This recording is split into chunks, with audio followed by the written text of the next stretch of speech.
기도하겠습니다.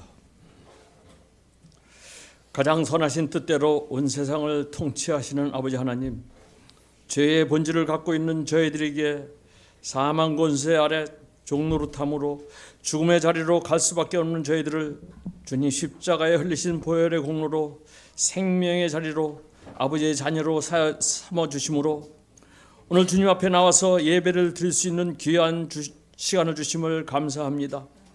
하나님 아버지, 세상이 주는 기쁨과 희열과 쾌락에 심취하여 영혼의 안식이 사라지며 마음의 평화가 사라지는 삶이 아니라 주님의 돌보심과 다스림 속에서 영혼의 안식과 마음의 평화를 누리는 생활이 저희들의 신앙 고백이 되게 하여 주시옵기만을 기도합니다.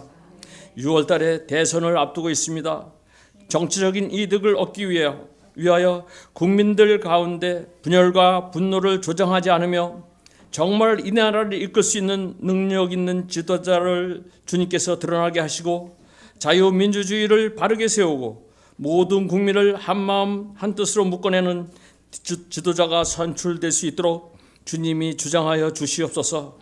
알파와 오메가가 되시는 아버지 하나님, 온 세상이 아무리 어두워질지라도 하나님이 주권 속에 있는 온 세상은 몸된 교회들을 통해서 하나님의 나라를 이루어가고 있음을 볼 수 있습니다. 교회의 존재 이유와 목적을 잃지 않게 하여 주시고 전적으로 하나님의 주권을 신뢰하며 풀무불 앞에서도 믿음의 지조를 지켰던 다니엘의 세 친구들처럼 복음의 본질을 망각하지 않도록 저희들을 인도하여 주시옵소서. 하나님의 예정 가운데 이곳에 화도 드림교회를 세우신 아버지 하나님, 화도 드림교회가 땅끝까지 복음을 전하라 하신 하나님의 명령을 이행하는 하나님의 거룩한 뜻이 이루어지는 교회가 되게 하여 주시고 저희로 말씀 가운데 체험되는 이적과 기적을 맛볼 수 있도록 주님이 인도하여 주시고 참 기쁨과 소망을 바라보며 그리스도인의 선한 영향력을 이 지역 사회 속에 드러날 수 있는 화도 드림교회가 되게 주님 주장하여 주시옵소서. 오늘 말씀을 전하실 강규성 목사님에게 성령의 능력이 함께하여 주심으로 어디로 갈지 알지 못하는 불안한 마음이 있다면 말씀을 통해서 깨닫게 하여 주시고 연약한 우리의 심령을 강건케 하여 감동으로 찾아오는 말씀이 되게 주님이 인도하여 주시옵소서. 예배 시종일관을 주님께 맡기고 주님이 마치는 시간까지 홀로 영광받아 주시옵기만을 예수 그리스도의 이름으로 기도했습니다.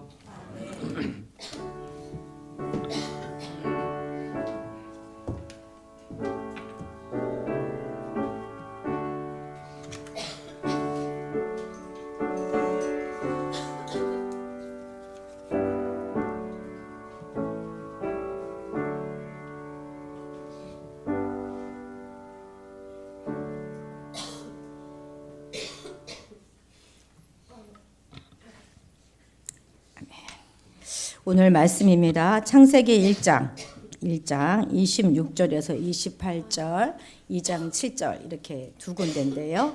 먼저 1장 26절부터 28절 한 목소리로 읽도록 하겠습니다. 창세기 1장 26절에서 28절입니다. 함께 읽겠습니다.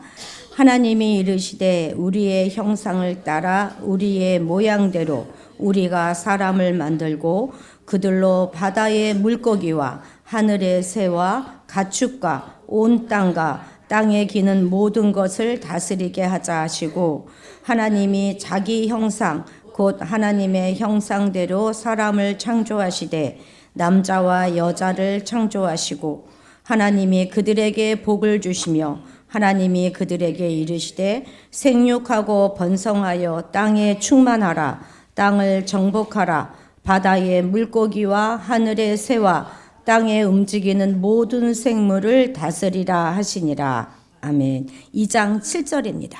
2장 7절 읽겠습니다. 여호와 하나님이 땅의 흙으로 사람을 지으시고 생기를 그 코에 불어 넣으시니 사람이 생명이 되니라. 아멘. 저희가 졸업한 성서대학의 부총장님이시고 그리고 구약학 교수인데요. 저도 열심히 많이 배웠었습니다. 오늘 저희 교회 오셔서 귀한 말씀 전해 주실 것인데 많은 은혜 받으시기 바랍니다. 오실 때 나오실 때 우리 박수로 환영하도록 하겠습니다.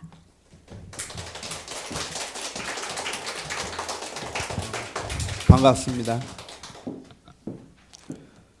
교회가 참 아름답습니다. 제가 교회가 아름답다는 것은 뭐 이렇게 환경이 아름답다는 얘기가 아니고 여러분이 아름답다는 얘기. 교회는 사람이기 때문에 그래서 참 아름답게 보입니다.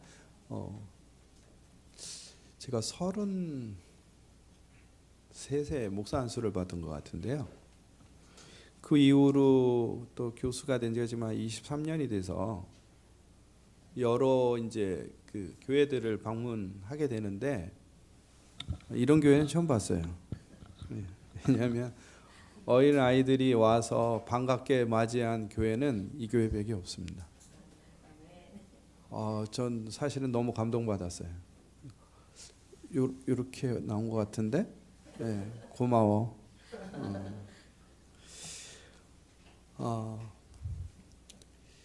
여러분은 뭘 제일 소중하게 여기십니까? 질문부터 해서 미안합니다. 뭘 소중하게 여기세요? 되게 이제 소중하게 여긴다 이렇게 얘기하면 보통 생각하는 것이 물건이죠. 또는 물질 이렇게 생각하는데 생명이 제일 소중하죠. 사람이 제일 소중합니다. 오늘 본문 잠깐 자세히 한번 보고 그다음에 좀 이야기를 하려고 해요. 저도 오늘 어디로 갈지 모릅니다. 우리가 6절을 읽었잖아요. 하나님이 이르시되 우리의 형상을 따라 우리의 모양대로 우리가 사람을 만들고 그들로 바다의 물고기와 하늘의 새와 가축과 온 땅과 땅에 기는 모든 것을 다스리게 하자 하시고, 요것은 명확하게 보면 하나님의 계획이에요. 하나님의 계획인데 이 하나님의 계획의 첫 문장에 이렇게 되어 있거든요. 우리의 형상을 따라 우리의 모양대로 이렇게. 근데 그 이전에 보면 우리가 읽진 않지만 25절 24절에 보면 모든 생물들을 만들 때 뭐라고 표현을 하고 있냐면 그 종류대로 이렇게 표현합니다. 이 모든 생물들은 종류대로 만들고 명령하셨는데 26절에서는 사람에 대한 계획 속에서는 하나님의 형상으로 이렇게 말하고 있어요. 이거는 뭐냐면 이 모든 생물과 인간을 구분하고 있는 거예요. 사람을. 그러니까 사람의 독특성, 사람이 소중하다라는 이야기를 하고 있는데 27절에 보면 하나님이 자기 형상 곧 하나님의 형상대로 사람을 창조하시되 남자와 여자를 창조하시고 이렇게 표현되어 있어요. 26절은 계획이고 27절은 그 계획대로 행하심. 그러니까 이런 측면에서 보면 하나님은 계획한 대로 돼요. 하나님은 계획한 대로 행하시는 분입니다. 우리는 계획한 대로 안 되죠? 그렇죠? 우리 잘 맞는 것 같아, 코도. 여러분 계획한 대로 돼요? 제일 세상에서 이런 표현 쓰면 안 되는. 제일 자신을 못 믿죠? 그리고 항상 우리는 우리의 하는 일들이 계획대로 안 되면서 항상 거기에다 핑계를 대요. 그렇죠? 나름대로 합리화시키고 왜 이거 안 했어요? 이런 것 때문에 그랬어요. 하여튼 별 것을 다 대서 안 돼. 그러나 하나님은 자신의 계획을 반드시 이루시는 분이에요. 그래서 사람을 하나님의 계획대로 하나님의 형상대로 만들었다라고 하는 얘기를 강조하고 있어요. 여기서 하나님의 형상이라는 말이 벌써 4번이나 나오잖아요.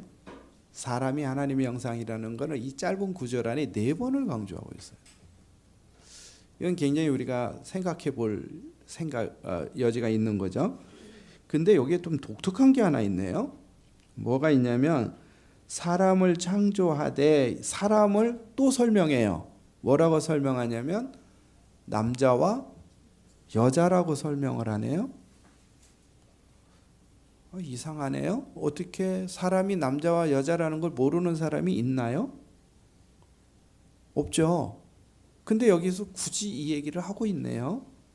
여기 가면 그렇게 확인하고, 그 다음에 28절에 보면 하나님이 그들에게 복을 주시며 하나님이 그들에게 이르시되 생육하고 번성하여 땅에 충만하나 땅을 정복하라. 바다의 물고기와 하늘의 새와 땅에 움직이는 모든 생물을 다스리라. 그 사람에게 복을 주시는 내용을 보면 삼라만상에 있는 모든 만물들을 다스리라라고 이렇게 복을 주시네요. 자, 여기에서 굉장히 이 사람을 부각시키고 있는데 28절을 보면 구조가 어떻게 되냐면 이제 하나님이 사람을 만들잖아요. 그럼 사람 밑에 뭐가 있어요? 모든 만물들이 있죠. 이렇게 만물들이 이렇게 3단계로 되어 있어요. 그래서 우리는 물질을 다스리는 존재이지 물질에 지배당하는 존재는 아니거든요. 근데 이거를 여러분 잘 생각하셔야 됩니다. 물질을 다스리면서 우리는 살도록 만들어졌는데 물질에 허덕이고 그 물질에 지배당하는 존재는 아니거든요. 자, 그러면 우리가 이제 이 문제를 조금 더 생각을 해봐요. 하나님은 왜 창조 이야기를 하면서 땅에 있는 인간의 이야기를 맨 마지막에 두고 왜 이렇게 사람의 문제를, 그리고 현대인들이 알듯한 많은 이 이야기들을 이렇게 굳이 이렇게 강조를 하고 있을까? 이제 우리 젊은이들이 많이 앉아 있기 때문에 젊은이들은 질문이 많거든요. 왜 이걸 강조하고 있을까 하는 문제를 생각해 봐야 돼요. 왜 이걸 굳이 강조하고 있을까? 자, 이것을 생각하려면 왜 하나님이 이 문제를 왜 이렇게 처음부터 사람의 문제를 이렇게 다루고 있는지를 생각하면 이거를 이제 이 시대로 돌아가면 알 수 있어요. 이 글을 쓰고 있는 사람은 모세예요. 이 시대가 언제냐면 BC 15세기. BC 15세기에 이 말을 듣고 있는 독자는 누구냐? 이스라엘 사람들. 그러면 그 당시에 이스라엘은 어떤 존재였느냐? 사람이 아니었어요. 노예였습니다. 고대 사람들은 노예는 사람 취급하지 않았어요. 남자와 여자가 동등하다고 생각하지 않았습니다. 우리나라에서도 남녀 동등, 여성의 인권의 성장의 이야기를 시작한 지는 30년이 채 안 됩니다. 우리 누님도 공부를 못 하셨어요. 여자라는 이유로. 이야기는 우리 여기 젊은 학생들은 잘 모르지만 여기 어르신들은 다, 어르신이라고 그러면 안 되겠구나. 여러분들은 다 이해하시잖아요. 그렇죠? 근데 지금 이 시대에 이 이야기를 하는 것은 굉장히 중요한 의미가 있는 거예요. 이 시대에는 그럼 어떤 생각을 하고 있었느냐? 여기 지금 하나님의 형상이라는 단어가 나오죠. 계속 하나님의 형상이라는 걸 4번 강조하잖아요. 형상과 모양은 같은 단어이기 때문에 4번 강조한다고 볼 수 있어요. 자, 이 하나님의 형상이라는 것은 여러분 우리가 하나님을 닮았다라는 의미로 이해할 수도 있지만 사실 그런 의미가 아니에요. 이 형상이라는 단어는 그 당시에 어떻게 썼냐면 신의 형상이라는 개념으로서 왕에게만 사용됐던 단어입니다. 사람에게는 신의 형상이라는 단어를 쓸 수가 없었어요. 왕만이 이 신의 형상이었어요. 그래서 이 당시에 이집트의 왕인 바로는 누구의 형상이라고 표현되어 있냐면 레의 형상이라고 되어 있어요. 레는 뭐냐면 태양. 그래서 이집트의 가장 높은 신이 태양이었고 그 태양신의 화신이 왕이었고 그래서 왕은 신이 내리는 존재. 그래서 왕은 신이고 그 모든 존재 사람들은 왕이 지배해도 되는 존재. 여기서 재미있게도 사람이 사람을 지배한다는 개념이 안 나오죠? 그렇죠? 사람이 무엇을 다스린다고 그랬어요? 만물을 다스린다고 그랬어요. 그건 지배 개념이 아닙니다. 그건 지배 개념이 아니라 돌봄의 개념이에요. 자연을, 생태계를 돌보는 개념이에요. 그렇기 때문에 이 이야기는 굉장히 충격적인 이야기예요. 지금 이스라엘 백성들에게 하나님을 섬기는 사람들에게 뭐부터 가르치냐? 사람은 모두 다 동등하다. 사람은 모두 동등하고 사람은 모두 다 존귀하다. 사람은 모두 다 존중받아야 된다. 사람이 사람을 지배하면 안 된다. 사람이 사람을 억압하면 안 된다. 그것이 물리적이든 언어적이든 아니면 환경적이든 그 어떤 것들로 지배하면 안 된다는 것을 이야기하고 있는 거예요. 왜냐하면 이 세상에서 일어나는 모든 일은 이렇게 지배 이데올로기 때문에, 소유 이데올로기 때문에 그래요. 이데올로기라는 말을 다른 말로 얘기하면 소유하고자 하는 욕망, 지배하고자 하는 욕망이 인간 안에 가득 차 있기 때문에 그걸로 인해서 모든 것을 지배하고 억압하는 것을 정당화했고 그것을 제도로 만들었고 그래서 사람들이 거기에서 신음을 당했어요. 우리가 여기서 기억할 것, 그러면 현대사회는 어떤가? 우리가 살고 있는 사회는, 자, 여러분 오늘과 우리가 살고 있는 남녀 모두, 사람 모두 동등하죠? 그렇죠? 우리 동등하다는 의식을 갖고 있죠? 예. 근데 진짜 동등해요? 자, 우리 학생들 동등하다고 생각해요? 예, 동등하다고 생각해요. 맞아요. 우리 동등하다고 늘 생각하고 있어요. 근데 실제 우리는 사람을 동등하게 대하고 있나요? 이렇게 질문하면 좀 상황이 달라지죠?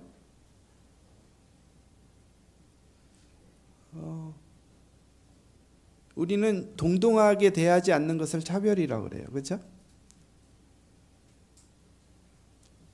참 재미있는 것은 우리는 두 가지 감정을, 양가 감정을 갖고 있는데 내가 동등하게 대접받지 못할 때 굉장히 억울하고 분노하거든요. 근데 나는 무의식 쪽에서 남을 하대하거든요. 무의식 쪽에서 무시하거든요. 어떤 학생들, 이렇게 어떤 사람들에게는 말의 표현을 정중하게 하면서 어떤 사람에게는 그냥 함부로 말하거든요. 이 안에 이중성이 우리 안에 존재해요. 이게 그룹화되면 더 심각한 문제를 낳게 되죠. 어렸을 때부터 이 생존이라는 이 동물적인 이 감각 속에서 있는 이 생존이라는 문제를 다루면서 생존하기 위해서 우리는 이 그룹을 짓기를 시작해요. 그렇죠? 학교에서도 친구 이렇게 그룹. 근데 이 친구가 좋은 친구들이면 약한 사람들을 이렇게 돌보는 그룹이 되는데 놀리고 그냥 억압하고 말로 피자 주고 코너로 몰아버리고 이렇게 된단 말이죠. 이게 왜 그럴까요? 왜 우리는 이것이 배워주지 않아도, 가르쳐주지 않아도 우리는 왜 태생적으로 이렇게 살아야 되는 거죠? 그런 질문 한 번도 생각해 안 해보셨죠? 해보셨겠죠. 이 문제가 굉장히 심각한 문제이기 때문에 하나님은 창조 이야기, 자신이 구원한 이스라엘 백성들에게, 하나님의 백성들에게 제일 먼저 가르친 것이 뭐냐면 사람이 무엇인지에 대해서 가르친 거예요. 너희들의 그 지금 일어나고 있는 현상은 창조 때 이루어지는 현상이 아니라는 것을 얘기해 주고, 지금 너희들이 겪고 있는 현상은 너희들이 반역해서 타락해서 나타났던 그 현상과 문화라는 것을 가르쳐 주면서 너희들이 어디로 가야 되느냐, 이걸 가르쳐 주고 있는 거죠. 타락한 인간의 마음속에는요, 딱 두 가지가 존재합니다. 하나는 소유욕, 하나는 지배욕. 이 두 가지가 존재합니다. 그것은 하나님께서 타락한 인간, 이 여자에게 내리는 징벌 가운데 하나가 뭐가 있냐면, 너는 남편을 원하나 남편은 너를 다스린다, 이렇게 얘기했어요. 그때 그 원한다는 말이 무슨 말이냐면, 그 개역 개정 이전의 개역 한글판에는 사모한다고 돼 있어요. 이 사모는 굉장히 좋은 말인데 정반대로 번역한 거죠. 사실은 사모한다는 뜻이 아니고, 그거는 내가 남편을 소유하고자 하나, 이런 말이에요. 소유하고자 하는 욕망. 그런데 남편이 소유를 당하기 싫어하겠죠? 그러니까 남편이 지배하려고 하는 거죠. 그래서 이거는 남편과 남편과 아내와의 관계를 이야기하는 것 같지만 사실은 사람과 사람의 관계를 얘기하는 거예요. 지배하고자, 소유하고자 한다. 이게 이제 정말 재미있어요.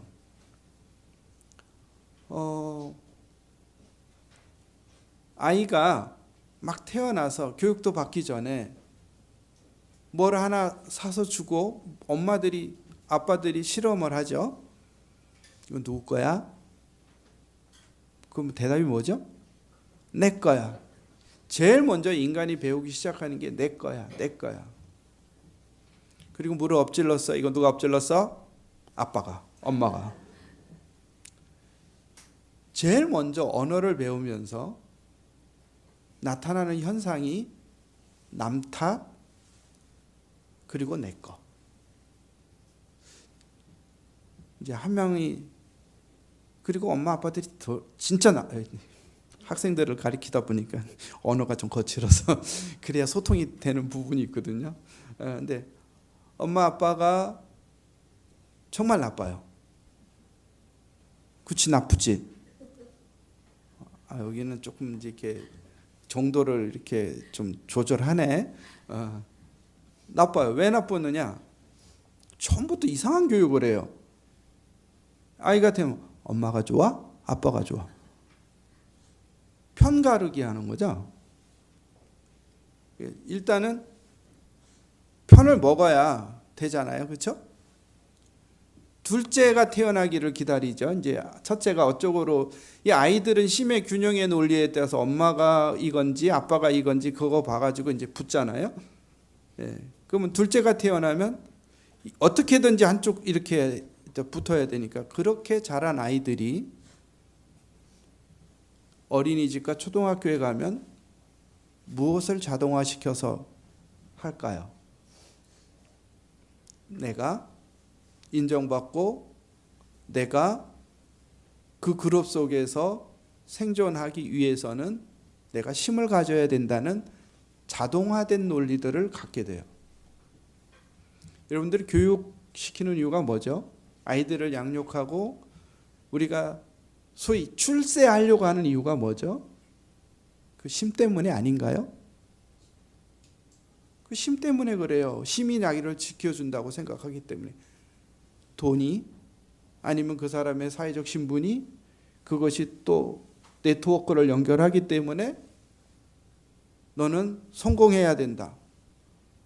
왜 우리가 성공하게 성공해야 되는 거죠?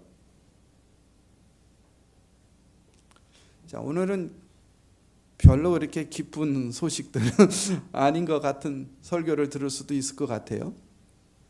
그러니까 아이들이 집단을 이루게 되고 거기에서 상처 입은 아이들이 생기게 되고 저는 학교에 23년 있으면서 초등학교, 중학교, 고등학교를 거쳐 오면서 상처 입은 아이들이 대학에 적응하지 못하는 아이들을 수십 명 만났고 지금도 만나고 있어요. 걔들은 이렇게 보면 굉장히 똑똑한 아이들이에요. 그런데 과거의 얘기를 들어보면 그 잘 나가니까 힘으로 확 눌러버려가지고 그때 입은 상처를 언어 폭력 또 물리적 폭력 이런 걸로 인해서 상처 입은 그것을 아직도 치유를 하지 못해서 학교라는 근처만 와도 숨이 막히는 그런 아이들을 지금도 만나고 있어요. 지지난주도 만났어요. 왜 우리는 그런 사회를 만들어야 되는 거죠? 이유는 딱 하나예요. 지배욕과 소유욕입니다. 우리가 결혼하면서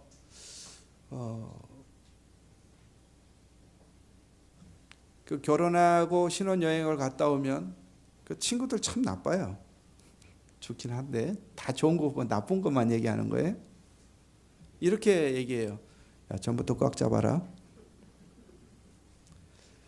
왜 우리는 잡아야 산다고 생각을 하죠? 잡아야 산다고 그래요. 네가 편하게 살려면 어떻게 하라? 처음부터 길 잘 들여라 이 얘기잖아요. 이거 누가 가르쳐줬어요? 아니잖아요. 근데 여러분, 우리가 이러한 모습이 나타나는 이유는 소유욕과 지배의욕에 의해서 지배되는 현상들이겠지만 결국은 이거는 무엇을 얘기하냐면 상대방을 존중하지 않는 데서 시작되는 거예요. 상대방을 나와 너가 동등하다는 의식을 갖게 되는 순간에 그 의식의 진짜적인 반론은 상대방을 존중하게 되어 있습니다. 존중하지 않아요. 또 하나는 우리 안에 뭐가 자리 잡고 있냐면 똑같이 취급다는 게 싫어요. 왜 너하고 나하고 같은데? 이게 싫어요. 그래서 보면 우리는 그거에 대한 대표적인 평가가 뭐냐면요. 아파트 문호 속에서 나타나는 거예요. 임대 아파트, 그냥 일반 아파트에 사는 사람들을 차별해요. 이미 뉴스에 나온 얘기를 하고 있는 거예요. 왜 글로 길을 다니면 안 되는 거예요? 자, 우리가 여기서 이렇게 가면 침울해져요. 근데 여기서 우리가 꼭 기억해야 될 게 있어요. 우리가 예수 믿죠? 여러분 예수 믿어요? 네. 그럼 예수님을 믿는다는 것, 예수 믿으면 뭘 얻어요? 예, 구원을 얻습니다. 구원 얻는다는 의미가 뭡니까? 천국 간다? 못 가요? 네. 예수 믿으면 천국 가죠? 네, 천국 갑니다. 근데 그거는 종말론적인 거. 우리가 죽어서 가는 세상 이후에. 그러면 지금은 우리가 예수를 믿어서 구원을 얻었다는 의미는 어떤 의미냐면 아까 내가 계속해서 얘기했던 그와 같은 현상 속에서 다 똑같이 살든 그러한 세상 속에서 하나님이 나를 건져냈다는 의미예요. 나를 그러한 사고방식과 그런 삶의 형태 속에 살아가는 것들을 나를 건져내어서 분리시켜놨다는 거예요. 그게 구원이에요. 누구로? 이 세상의 관습과 풍습에 지배되었던 사람을 하나님의 자녀로 이렇게 구별해놨다는 거예요. 그러면서 오늘 본문을 우리에게 가르치는 거예요. 너희는 사람을 동등하게 여기며 존중해야 되고 물질에 지배를 당하는 것이 아니라 물질을 돌보고 다스리는 존재가 되어야 된다라고 가르치고 있는 거예요. 그러면 어떻게 해야 될까요? 생각을 바꿔야 되겠죠. 우리의 구원의 의미가 여기에 있어요. 얼마나 우리가 소중한지요? 자, 그러면 우리가 얼마나 소중한지는 2장 7절이 이야기를 해요. 우리가 읽었던 2장 7절을 읽어보면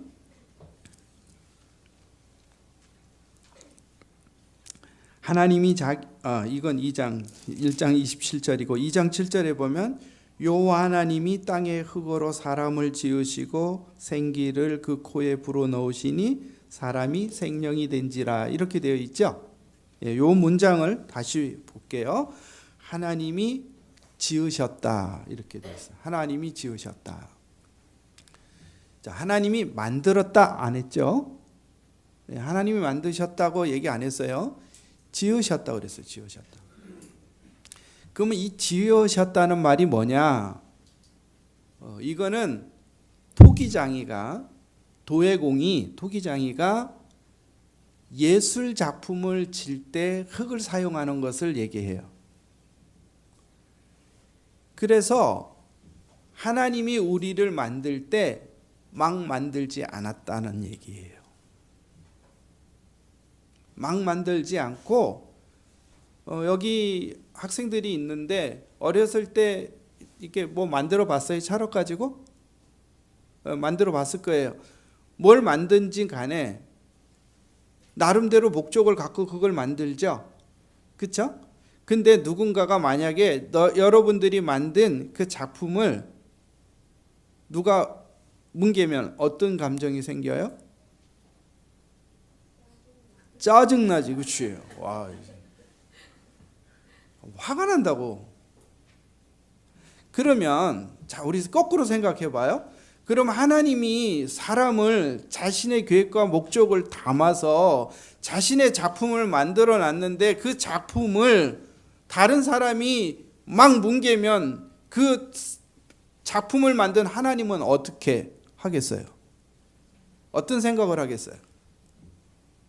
짜증나고 화가 나고 분노하겠죠. 그렇죠? 사람은 작품이라고요. 나는 어떤 작품이냐면 하나님의 뜻과 목적과 계획이 담겨 있는 작품이라고요. 근데 이 말에 또 하나 더 들어가 있는 게 있어요. 뭐냐면 흙으로 사람을 지으시고 생기를 코에 불어넣으셨대요. 생기가 뭐냐면 살아있는 숨이에요. 우리식으로 순수, 살아있는 숨을 코에다가 후 불어넣으셨다 이거죠. 우리는 그냥 흙덩어리가 아니고 물질덩어리가 아니라는 얘기예요. 진화론에서 공부하는 우리는 이렇게 마치 아메바가 변해가지고 인간이 된 하나의 물질, 아무 영혼이 이런 것들이 없는 하나의 동물에 불과하는 그런 존재가 아니라고요. 뭐가 들어가 있어요? 생기, 하나님의 살아있는 숨. 그러니까 우리 인간 안에는 뭐가 머물고 있냐면 그 숨이라는 게 머물고 있는데 그 숨이 누구로부터 왔다? 하나님으로부터. 그러니까 우리의 몸은요, 물질체가 아니라 하나님의 생명의 호흡이 머물고 있는 아주 소중한 존재인 거예요. 그래서 함부로 하면 안 되는 거예요. 그래서 우리가 참 되게 재미있는 게 뭐냐면 우리나라 말에 독특한 게 있거든요. 숨을 쉬면 살아있다고 그러고 숨을 쉬지 않으면 죽었다고 그래요. 그러니까 살아있는 모든 존재, 살아있는 인간, 모든 사람은 하나님의 생명이 머물고 있기 때문에 소중한 거예요. 그래서 우리의 생명을 함부로 하면 안 되고 남의 생명조차도 함부로 하면 안 되는 거예요. 그래서 호흡이 들어가니까 뭐가 되었다? 생명이 됐다. 이 생명이 됐다는 말은 영적인 존재가 됐다는 이런 뜻이 아니고요. 이거는 살아있는 존재, 비로소 사람이 됐다 이런 뜻이에요. 사람이 되려면 하나님의 호흡이 머물러 있어야 돼요. 자, 그러면 우리 안에는 나는 누구예요? 하나님의 뜻과 목적과 계획이 담겨 있는 존재, 아주 소중한 존재예요. 여기에 있는 모든 분들은 다 소중한 분입니다. 그렇기 때문에 여기서 우리가 꼭 기억해야 될 것은 뭐냐면 이 소중한 존재에 대해서 진짜 인간이 하지 말아야 될 게 있어요.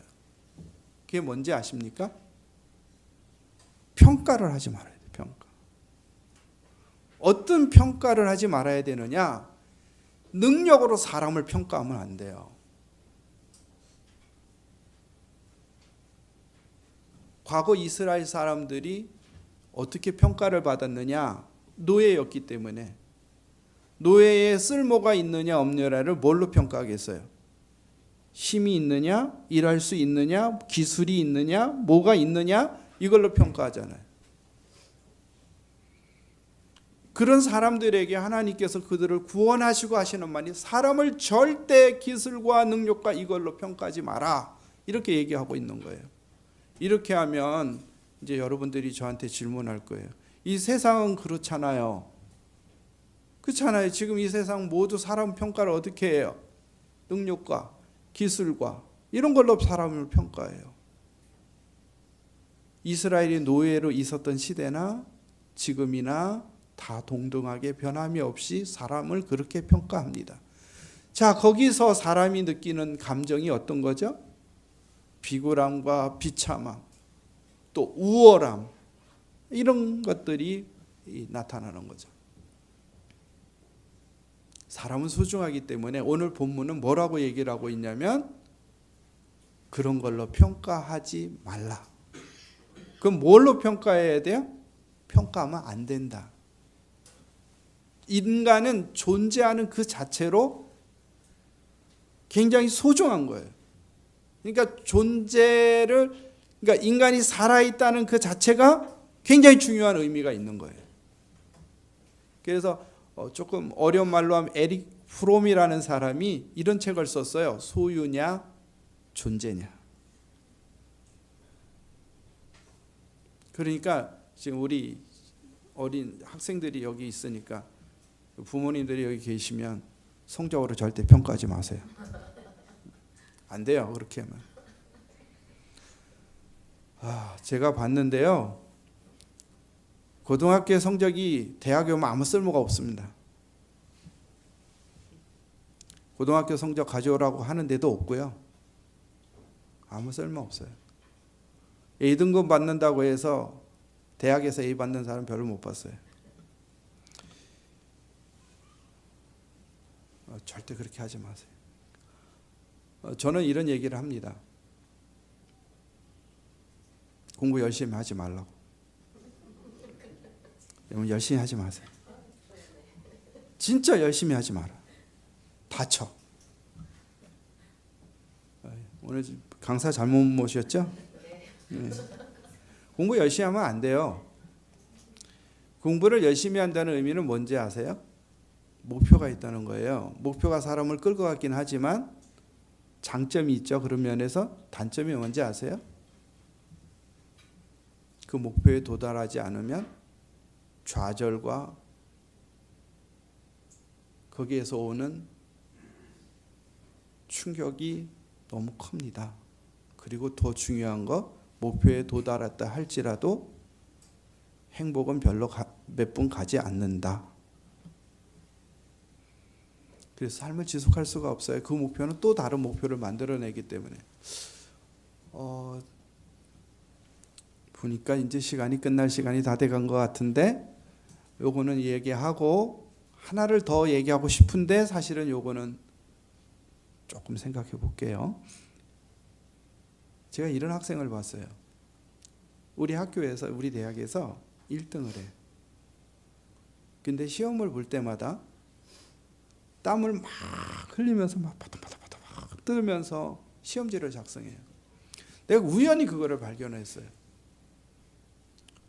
근데 그 모습을 보니까 마음이 너무 아픈 거예요. 아니 왜 시험을 저렇게 봐야 되지?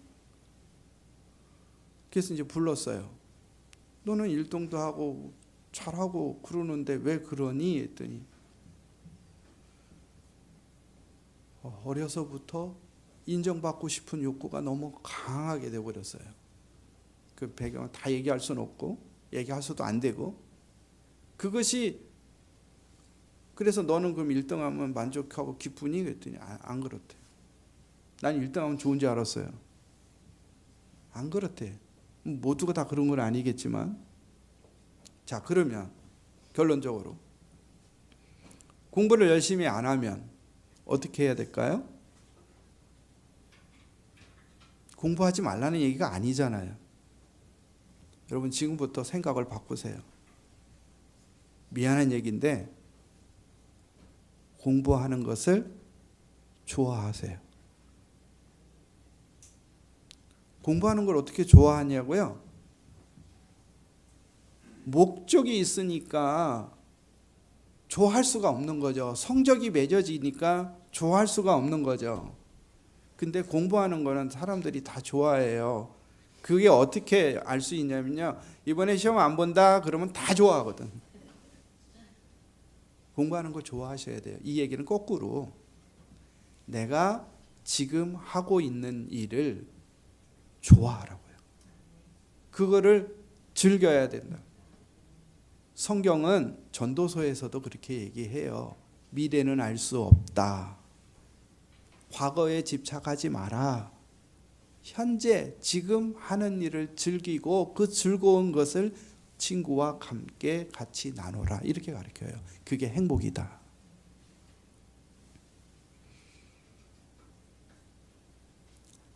마지막으로 이야기만 하고 마칠게요. 지금 하고 있는 일을 좋아하라 그랬잖아요. 그러면 그 일이 무슨 의미인지 아세요? 창세기 2장 15절 우리가 읽지 않았는데, 그게 보면 여호와 하나님이 그 사람을 이끌어 에덴 동산에 두어 그것을 경작하며 지키게 하시고, 이렇게 돼 있거든요. 그 말이 인간의 원래 본질, 인간의 사명이 뭐냐면 이 에덴에서 경작하는 거, 그러니까 일하는 거예요. 일하는 거. 인간은 일하도록 만들어져 있어요. 근데 일하도록 만들어져 있는데 요 일한다는 히브리어 동사가 아바드예요. 근데 이 동사가 일하다는 뜻으로만 사용되는 것이 아니라 섬긴다는 뜻으로 사용이 돼요. 그러니까 이것은 뭐냐면 일은 곧 섬김이다, 이런 뜻이에요. 일하지 않고서는 남을 절대 섬길 수 없습니다. 그리고 이것은 또 무슨 뜻이냐면 하나님을 예배한다는 뜻이에요. 그러니까 내가 지금 하는 일은 남을 섬기면과 동시에 하나님을 예배하는 행위예요. 내가 아까 여러분들에게 일하는 걸 좋아하라고 그랬잖아요. 왜 그래야 되냐면 그것이 하나님을 예배하는 행위이기 때문에 그래요. 하나님을 예배하는 거룩한 행위이기 때문에 그렇습니다. 하나님 앞에서 즐거움이 여러분의 인생과 여러분의 삶을 행복하게 만들어요. 말씀을 맺을게요. 이 세상 사람들은 높은 자리에 올라가서 사람들을 누리고 사람들을 지배하고 사람들 위에 군림하면서 자신의 모습을 과신하고 또 드러내면서 그것을 즐기면서 살려고 하는 욕망이 가득 차 있을 뿐만 아니라 우리도 그 아래 지배당하기 싫어서 그 위에 올라가라고 계속 무의식적으로 우리는 그것을 가리키고 있습니다. 그런데 최고의 높으신 창조주 하나님은 그와 정반대로 하나님과 예수님이 얘기하는 거예요. 하나님과 동등됨을 여기지 아니하시고 이 땅에 내려오사 종의 모습으로 나타나셔서 우리를 죽음에까지 이르도록 섬기셨어요. 그것이 우리가 살아가는 방식. 여러분 아까 남을 존중해야 된다 그랬잖아요. 존중의 가장 좋은 방식은 뭔지 아세요? 그냥 마음으로 인정하는 게 아니라 예수님처럼 내가 그 사람보다 조금 낮은 위치에서 상대방을 섬기는 거예요. 그게 상대방을 존중하는 행위입니다. 사람을 낮게 여기지 말라 그랬어요. 사람을 낮게 여기라고 그랬어요. 내가 사람보다 좀 낮게 예수의 모습을 따라서 그렇게 섬길 때 비로소 우리의 삶은 행복해질 뿐만 아니라 우리 가정도 행복해지고 우리 가정에 속해 있는 사회도 행복해지는 거죠. 우리에게 자유가 있어요. 뭐든지 할 수 있는 자유를 주님이 우리에게 허락하셨어요. 근데 주님은 뭐라고 얘기했냐면 사랑으로 종노릇하라 그랬어요. 사람을 사랑하게 되면 뭐든지 하게 되죠. 사람은 되게 이상해요. 이제 여기 어르신들은 조금 사랑이 죄송해요. 약간 변질이 됐는지 몰라도 우리 이제 여기 그 학생들 같은 경우를 보면 사랑하면 막 이렇게 가슴이 뛰죠. 예, 뛰면 상대방이 뭘 해주고 싶은 거 다 해주고 싶죠. 예, 우리 잘 맞는 것 같아. 예, 그래요. 그게 바로 뭐냐면 사랑의 모습이거든요. 사랑의 모습은 사랑하는 자를 위해서 자기의 모든 것들을 내어놓게 되어 있어요. 사람은 믿음의 대상이 아니에요. 나 너 믿어? 이 얘기 하지 마세요. 사람은 절대 믿음의 대상이 아닙니다. 사람은 사랑의 대상입니다. 그래서 오늘 이 말씀들을 생각하면서 사람은 모두 다 동등하다는 거, 그래서 우리는 존중해야 된다는 거, 내가 하나님의 뜻과 목적과 계획이 담겨져 있는 것처럼 상대방도 그렇게 목적과 계획이 담겨져 있기 때문에 그들을 좀 더 낮은 형태에서 그들을 존중하고 사랑으로 섬겨야 된다. 그것이 우리가 갈 길이고 우리가 구원을 받은 목적이에요. 그래서 그 길을 가는 자를 하나님이 길을 보호하시는 거예요. 그 사람을 하나님께서 복되게 하시는 것입니다. 그래서 와더드림교회 모든 성도들이 하나님의 인도와 보호의 복을 받는 귀한 축복이 있기를 원합니다. 네, 기도하겠습니다. 하나님 감사합니다. 말씀대로 살게 하여 주옵소서. 예수님의 이름으로 기도드립니다. 아멘.